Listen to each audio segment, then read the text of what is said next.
Lundi, le Sénégal, pointé du doigt par Amnesty International qui a dénoncé la politique d'investissement du gouvernement dans les zones rurales, notamment dans le sud-est du pays.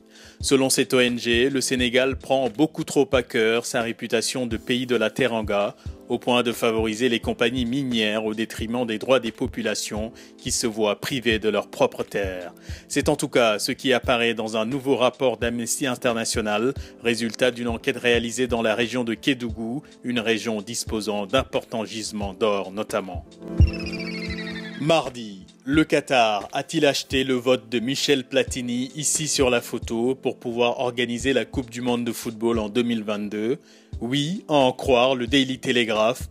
En cause, un petit déjeuner secret entre Michel Platini, actuel président de l'UEFA, et Mohamed bin Hammam, ex-président de la Confédération asiatique de football, condamné et exclu à vie de la FIFA dans le cadre de l'achat de voix pour l'élection à la présidence de l'instance.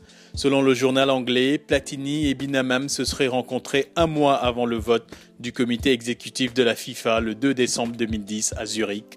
Bin Hammam aurait dépensé plus de 5 millions de dollars pour que les responsables du football mondial votent pour le Qatar, d'après le Sunday Times, un autre journal britannique. La réaction de Michel Platini n'a pas tardé. Il a dénoncé dans un communiqué des rumeurs sans fondement qui visent à salir son image. La FIFA a annoncé que l'enquête sur l'attribution controversée des mondiaux 2018 à la Russie et 2022 au Qatar devrait être bouclée d'ici le 9 juin. Mercredi, une farce en guise d'élection. Voilà comment l'opposition syrienne et les pays occidentaux ont qualifié la réélection de Bachar el-Assad. Avec plus de 88% des voix, le président syrien, ici sur la photo en compagnie de son épouse Asma, décroche donc sans surprise un nouveau mandat de 7 ans.